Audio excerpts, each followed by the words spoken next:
for joining. We've got 31 people on, which I'm pretty happy with. It's good to see you all. This is the first time I've done anything like this, a Zoom event at all, and it's definitely the first time we've spoken at a Zoom event. So bear with me if I struggle with the tech side. I do have graphs and stuff like that to show you, so you don't just have to look at my mug for 20 minutes.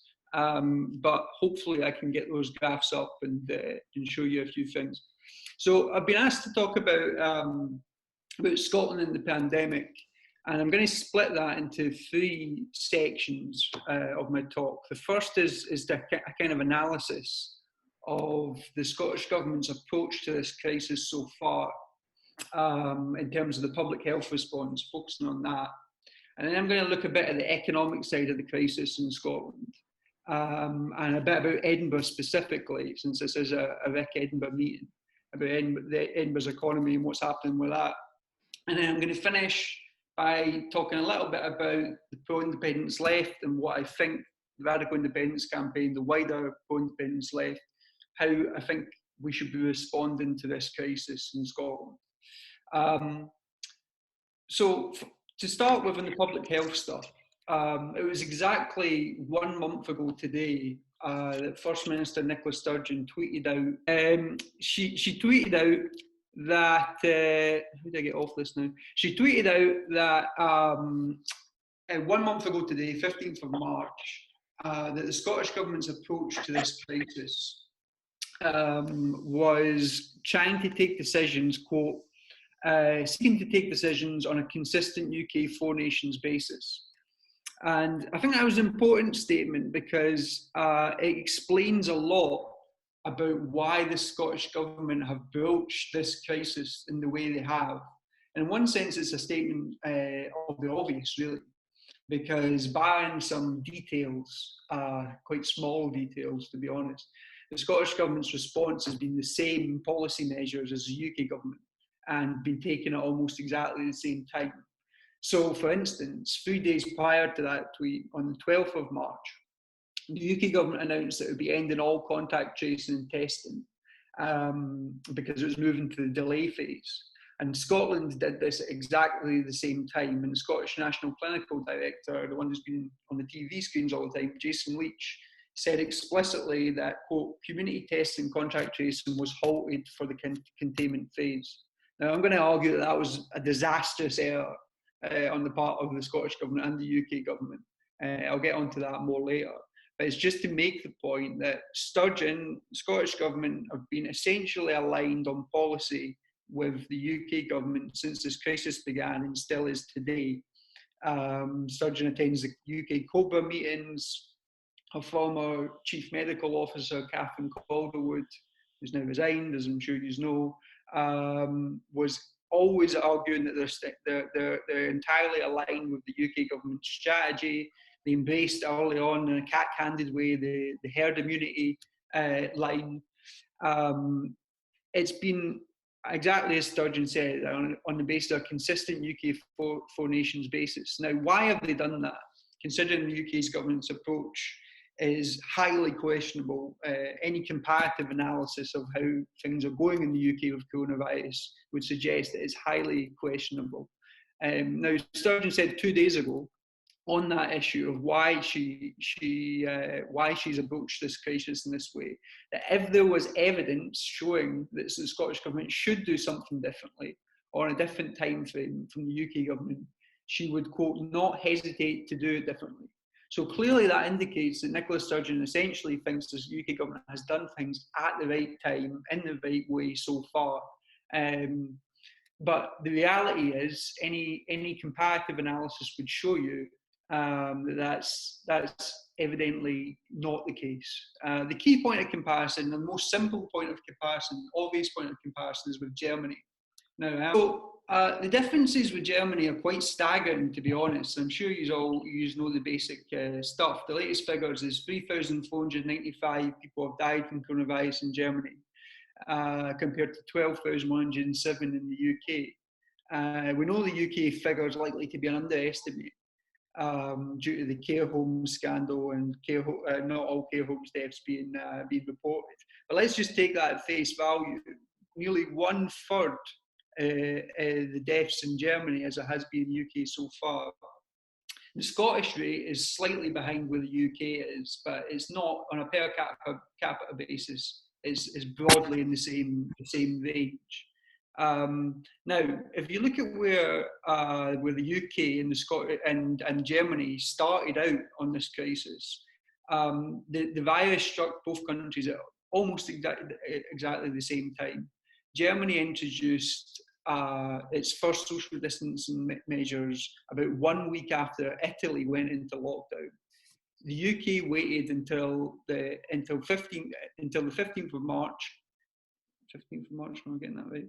Yes, the UK waited until, the 18th of March, and then went into full lockdown on the 23rd of March, nearly 1 month after Italy moved into lockdown, and 3 weeks after Germany had done so.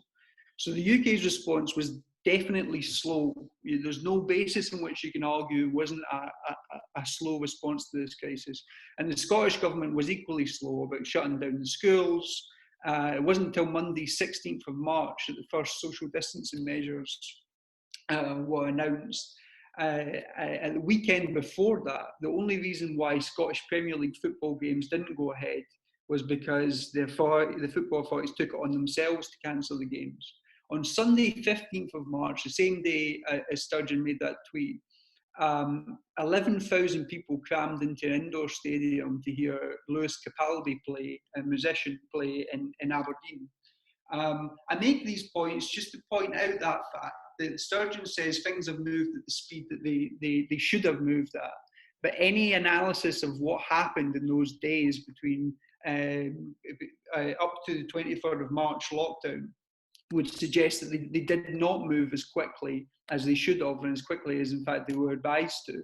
The LSE paper, which was when they started moving away from the herd immunity strategy, was after the LSE paper was published. It was still 1 week after that paper was published before the UK lockdown. So there's no doubt in my mind, and the evidence suggests that the UK has moved slowly on this, and that's partly why the crisis is so bad in the UK and in Scotland. The Scottish and UK government were abandoning contact tracing community testing on 12th March when Germany was rolling out a mass testing programme. And when questions started being asked about the lack of testing in Scotland, the Scottish government did and have established a programme. But it will only be 3,500 tests per day by the end of April, which will still be short of where Germany was at the start of April. So the Scottish government is way behind, and the UK government are way behind.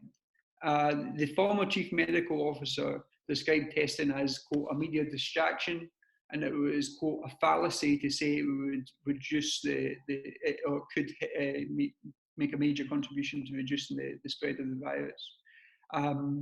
Tracing and testing is really the big strategic difference in the approaches between Germany and the UK. It's by no means the only one. We could talk about the PPE scandal, care home scandal. I'm focusing on testing because it does point to the lack of any serious planning going forward to how to address this crisis. They are only now starting to talk about a contact tracing programme.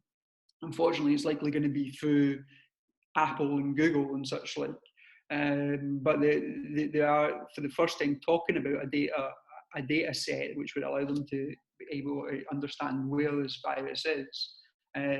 But, it's late in the day. We're talking about April 15th. Germany was moving forward with a programme a month ago, or over a month ago from now. James Urquhart has written a piece for Skeptical Scot. James Urquhart is a former senior medical statistician in Scotland. And it's a really interesting piece. I'd recommend people to go and have a look at it if they have a chance, because what he basically argues is we are going to move into a cycle, what he calls a stop-go cycle of reimpositioned restrictions, probably lockdown measures similar to what we're seeing now, repeatedly. He argues, quote, perhaps 6 or 7 times in the next 15 months, unless we can identify trace and identify where this virus is. And he says if that strategy does go ahead, if there is no proper contact tracing put in place, and you have those repeated cycles of in and out of lockdown, you'll have substantial deaths every single time you move in and out of lockdown.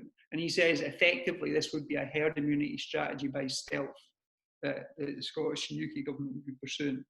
And he argues that the Scottish government could do things differently. I think this is important to recognise this. So the key parts of the public health response, what was I saying? Yes, the key aspects of the public health response in Scotland are in the control of the Scottish government. What is that? That's the NHS, social care and policing. What James Urquhart argues is, he says, quote, Scotland has a devolved power to follow its own strategic objectives in this public health response. The question is, does it have the courage and the skills to start planning now for an exit strategy which wholeheartedly and comprehensively embraces contact tracing? In my view, that's quite a damning assessment of what the Scottish government's done so far. Remember, the UK is on course to have the worst case of COVID-19 in Europe, second only in the world to the US. That's the trajectory it's on. It's not there yet, but that's the trajectory it's clearly on. And Scotland could have been different. It could have taken an approach that was different. Now, I'm not saying there are no limits to what the First Minister's powers were here. That, you know, that the Scotland has all the powers of a nation state. It doesn't. She couldn't, for example, done the same things they did in New Zealand. They locked down the borders early because she doesn't have the powers to do that. There are limits. But I'm afraid she can't have it both ways. Either the Scottish government is in charge of the public health response in Scotland and has to take responsibility on that basis, or it's not, and it should explain the limits of its powers clearly to the public, which is not done. The First Minister's clearly chosen to take the former approach and, you know, say, I'm in charge, I'm responsible, I could make different decisions. And therefore, we should hold her to scrutiny and hold her to account on the basis of the decisions she has made.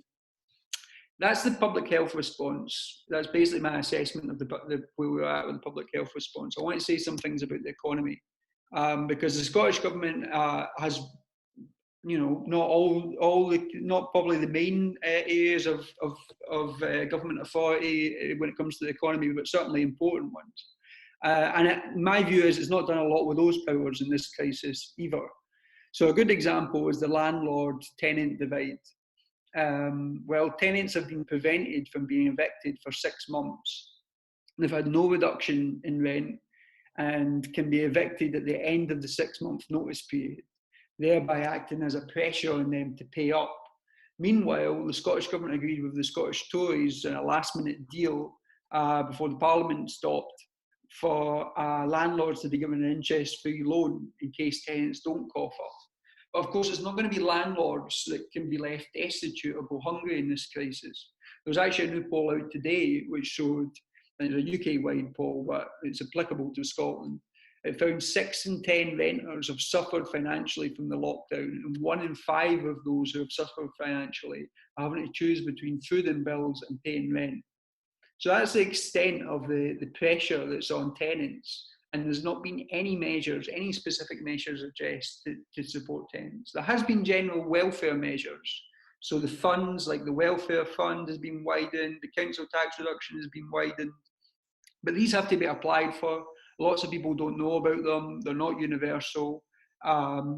People, especially under lockdown circumstances, a lot of people don't know how they would get access to them, access to these funds. They've been about for a long time and people haven't been applying for them. And we should remember that council tax debt in Scotland was at its highest ever before this crisis.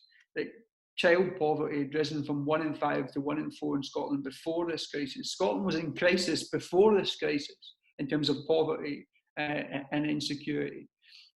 So again, predictably, there's already evidence that tens of thousands of Scots are going hungry and falling through the net. Debts, rents, electricity, council tax, these all still have to be paid. There's been no obvious reduction in household costs for working class people in Scotland since this crisis began. It's been largely left to voluntary organisations and pop-up solidarity groups to try to support people from falling into destitution, hunger, or both. It's good that the Scottish Government established a hotline for vulnerable people yesterday, but at the end of the day, if you can't resource the provisions, if you can't provide the resources, a hotline can only do so much. You know, it's not going to pay your bills. It's not going to ensure you have a job. There was a new survey out today showing that job cuts in the UK, Scotland is only behind Northern Ireland in terms of the place with the most job cuts per population in the UK since this crisis began. So we've got Scotland's quickly heading towards mass unemployment as well in this situation. Now, let me say a few things about Edinburgh in particular, because I think Edinburgh is a good way of highlighting the problem with the Scottish economy and kind of identifying a strategy for how we to fundamentally change the economy if we're going to get out of this. So Edinburgh, hyper commodified, over tourism model, has been exposed badly by this crisis because it clearly isn't got a resilient economy. It's massively over reliant on tourism, hospitality, and student income as well. The perfect illustration of this is that on the same day as the first COVID-19 death was announced in Scotland, it was reported that city planners in Edinburgh had signed off on the largest hotel in the city, a 350 million hotel, complete with a hotel school. That just shows you how the priorities of the city around property developer interests have been totally skewed. And you know what's going to happen with the hotel school now? The tourists aren't coming back anytime soon.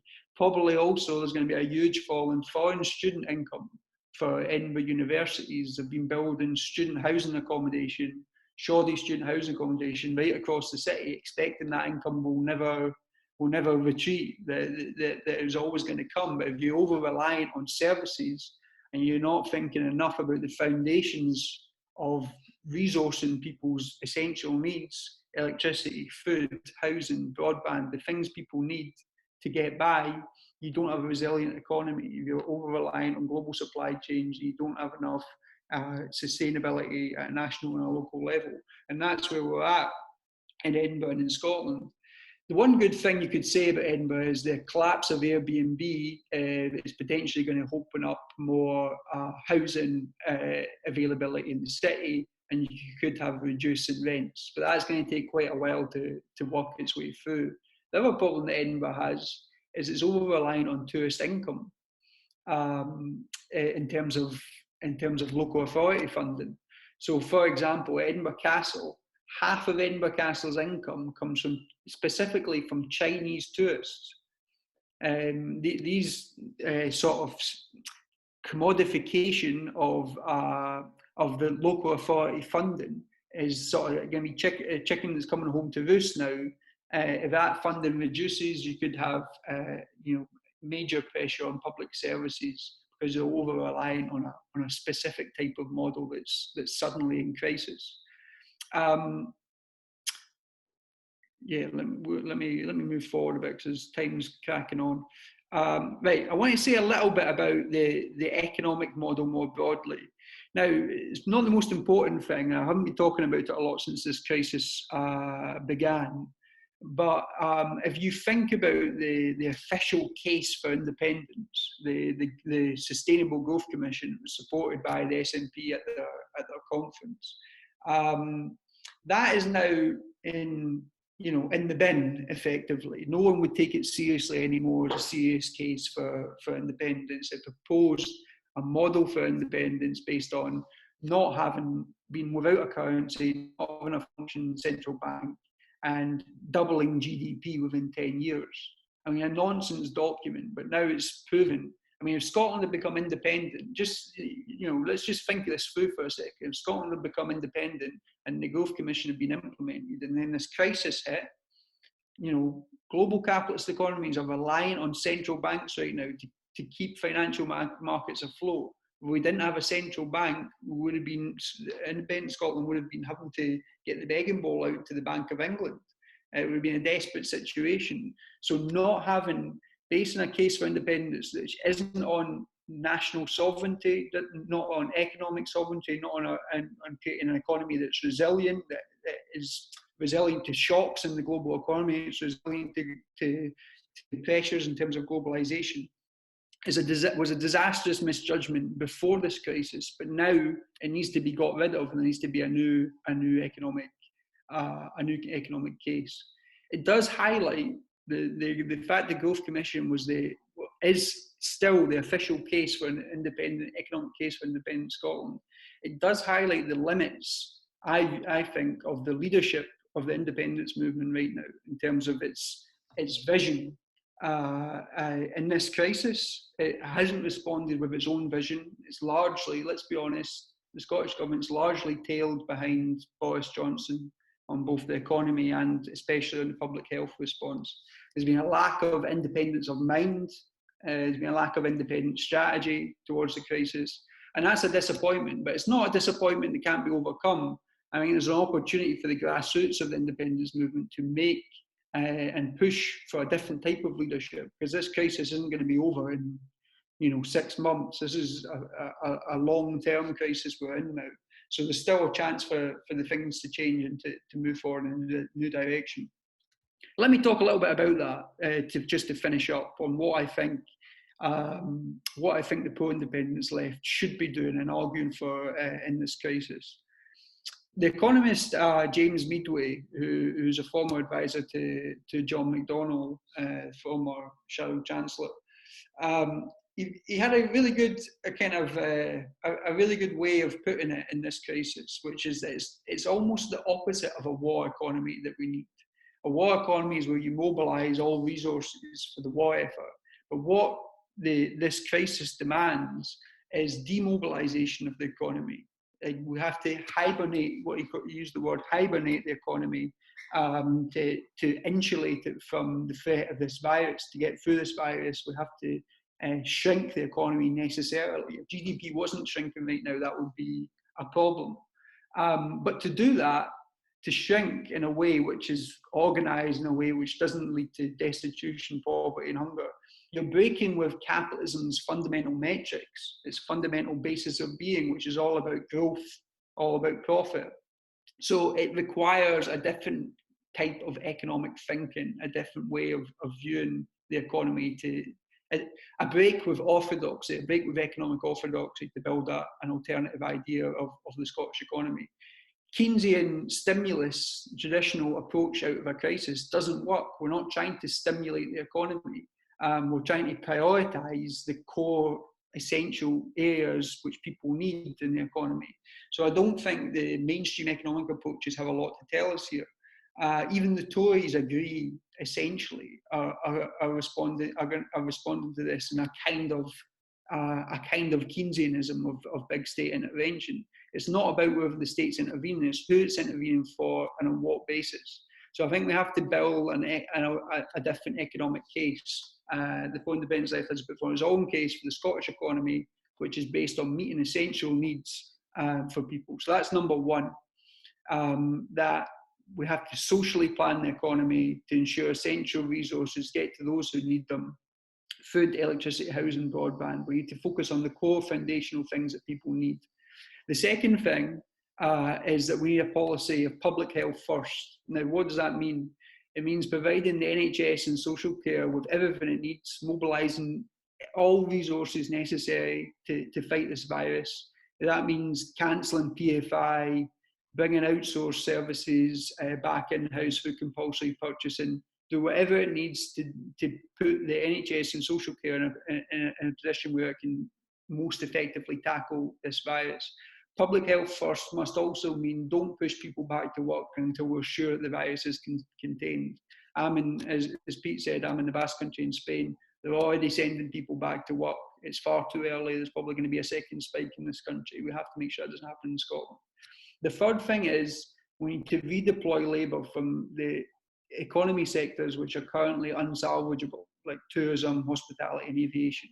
They're not coming back anytime soon. And we should be putting these people into, we need more carers, we need more home carers, more care home workers, we need more mental health workers. We basically need to create a care economy very, very quickly to tackle the impacts on people of a lockdown situation. So that requires a different approach to the labour market. It requires an approach to the labour market which isn't just based on if people can find a job in the private sector, then good on them. If they don't, they're unemployed. No one needs to be unemployed. We've seen the government, the Bank of England, can create new money if it wants to. It should be using that to ensure everyone gets socially useful work in this crisis.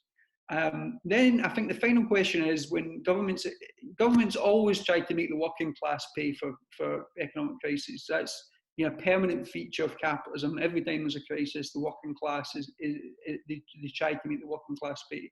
So we need to talk about the question of resistance. How do we organise resistance in Scotland? There's been sporadic cases so far. There's some good signs in Scotland with low-paid workers like carers who are getting a pay rise. If you do organise during this crisis, if you do show that essential key workers are so important to the economy, and you build up their confidence that we can organise resistance for those that are most in need of a pay rise, those that are most in need of decent work, it is possible to do that. I think we need to think about building a broad movement in Scotland which says that we're not going to pay for this crisis with our lives or with our livelihoods. If anyone has to pay for it, it's going to be the billionaire class. I think that's something that's missing in Scotland right now. Non-party, a broad movement, bringing people together across the left.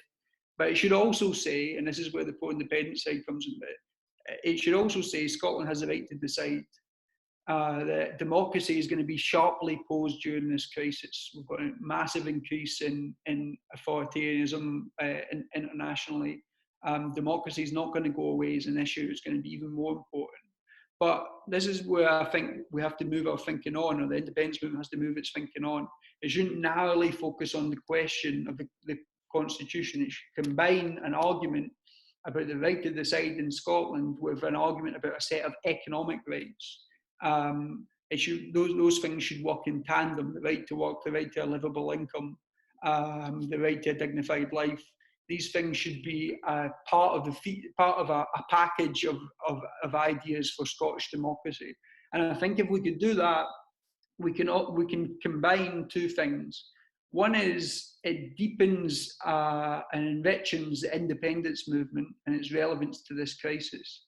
And the second thing is it makes use of the independence movement, probably one of the strongest movements in the history of Scotland, and it makes use of it in such a way that it strengthens the forces of resistance who want to stop the majority of people in Scotland paying for this crisis. So that's the argument I would make for the direction that we should try to make to take the independence movement forward in this crisis. Is yes, a democracy movement, but a democracy movement that's got ideas about how the economy should work. The independence movement for too long, especially the mainstream of the independence movement from the top, the leadership of the independence movement, has ignored the fundamental questions about the weakness of the capitalist economy. We need to make a socialist case for an independent Scotland, but one that addresses and seeks to resolve the crisis as it is right now, the fundamental crisis in front of us, and works with people across the political spectrum to do that. We can't have any sectarianism on that basis. We need to unite with people who are opposed to independence as well, as long as they're committed to the right of Scotland to decide. That's my idea for how to respond to this crisis. Thank you very much. I've talked for far too long already. Thank God I didn't do all the graphs. I would have been talking for even longer. So I'll leave it to you guys to ask whatever you want.